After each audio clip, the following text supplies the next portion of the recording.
I don't care who you are, life is going to knock you down. Listen to me, many of you right now, life's got you up against the rope, and you got to do me a favor. Like, you can't give up. You can't give in. Pain is temporary. Pain is your friend. Pain is going to take you to the next level. When you going through pain, I know what you feeling. I know exactly, because I've been there. I've done that. But you got to work through it. And the reason why most of you are not successful is because every single time stuff not going your way, you give up, you quit, you let go, and people feel weakness. They feel it. You can feel when somebody's not committed, when they're not all in, when they're not dedicated. And there's another level you get to when you go all in. Winners win and losers lose. And so here's what I say to you. There are going to be times that you're going to be wondering, why should I keep showing up and working my business? Why should I keep at it? Why should I keep showing up to the conventions? Why should I keep picking up the phones and making the phone calls? Why should I keep fighting for my goals and fighting for my dreams? And what I want to remind you is that you got to show up for your life regardless of the circumstances. You got to show up in spite of the naysayers. You got to show up in spite of the conversation going on in your mind. You got to show up for your life, because if you don't, nobody else will. If you want unreasonable results in your life, you've got to be willing to be unreasonable. Part of being unreasonable, you don't judge according to appearances. Part of being unreasonable, you can see it because you believe it. You must have the faith to call forth those things that be not as though they were. You've got to decide, I deserve this, and I'm going to have it. You've got to say yes to your life. You've got to say yes. Yes to my dreams. Yes to me. Yes, I can make it. Yes, I can. Doesn't matter how many failures I've made. Doesn't matter how many mistakes I've endured. Doesn't matter about my defeats. Doesn't matter about what I've done. Yes, yes. I don't care about the fact I'm in a hole now. Doesn't matter about where I am. The last chapter to my life has not been written yet. If you judge me now, you'll judge me prematurely. I'm still in the process of transforming my life. I'm still in the process of becoming. Yes.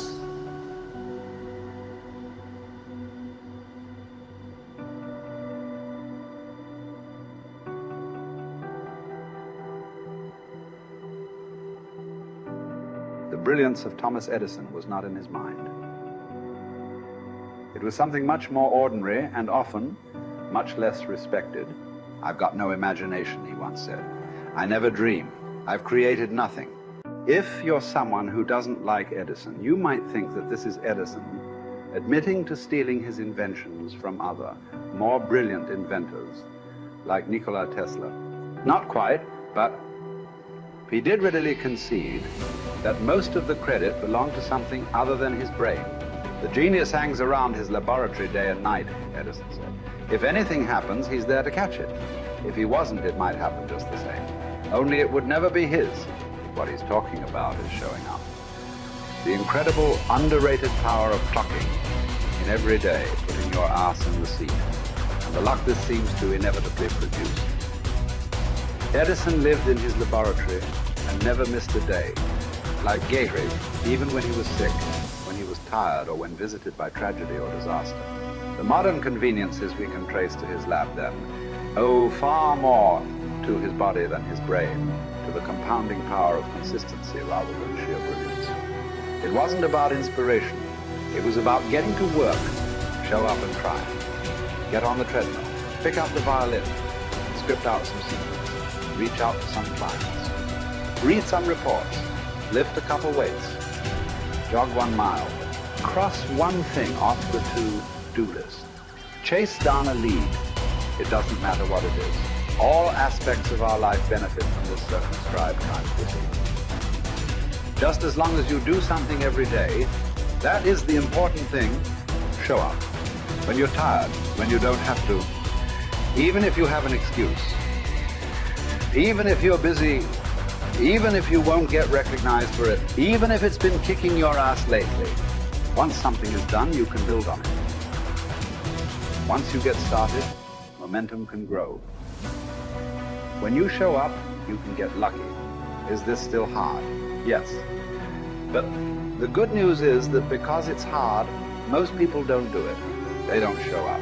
They can't even do one tiny thing a day. So yes, you're alone out there on the track in the rain. You're the only one responding on Christmas. But having the lead is, by definition, a little lonely. This is also why it's quiet in the morning. You have the opportunities all to yourself. Don't worry about setting any records. Just report to duty. No excuses. And here's the irony. This is also a way to break records. Consistency is a superpower. Day to day, willpower is incredibly rare. Lowell Gettrig was a solid position player and a good hitter. But his success really was rooted in the fact that he didn't miss many days of work.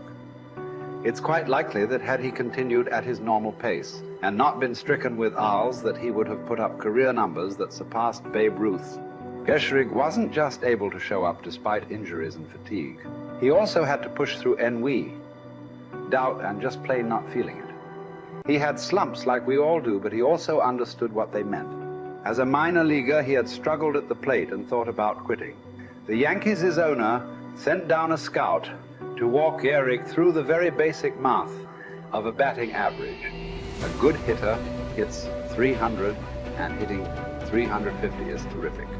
Hitting 400 is almost unheard of. What does that translate to? Missing on 6 tries out of 10. A hitter can also go days, weeks without touching the ball. That's what the scout told him. The most important thing a young ball player can learn is that he can't be good every day. You don't have to always be amazing. You do always have to show up. What matters is sticking around for the next at-bat.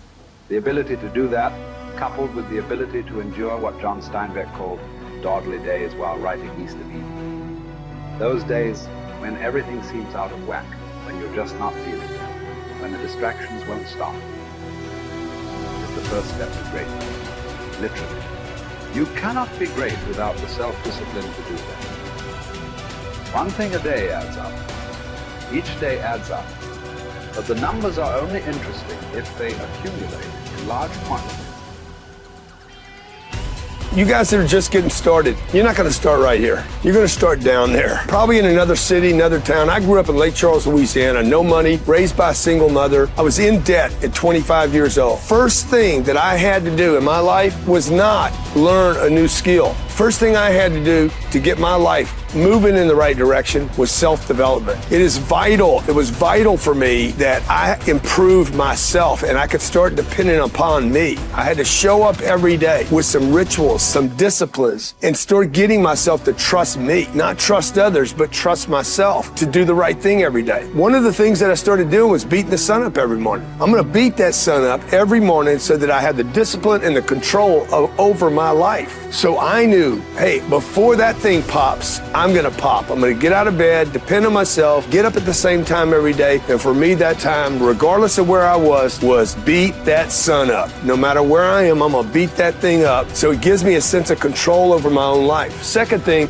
I had to start cleaning up my life and my friends and my environment. When I was younger, between 15 and 25, I was doing crazy stuff in my life. Wasting my weekends. I have the saying, weekends are for the weak. I was drinking, fooling around with a bunch of bad things, bad people. At 25 years old, I cleaned it all up. Quit going to those places. Quit hanging out with people that did not have ethics and discipline in their life. I wanted to build something in my life. I wanted to become someone. And to do that, to become someone in the eyes of the world, just beating that sun up every morning gives me the sense of accomplishment that I did what I said I was going to do, that I woke up when I said I would wake up, and I start building respect for myself, start believing in myself so that I can go out into the world. And maybe today when I go into this meeting that I'm dressed for, they'll believe in me as much as I believe in me, and that'll show up in a contract, a deal, maybe even some money.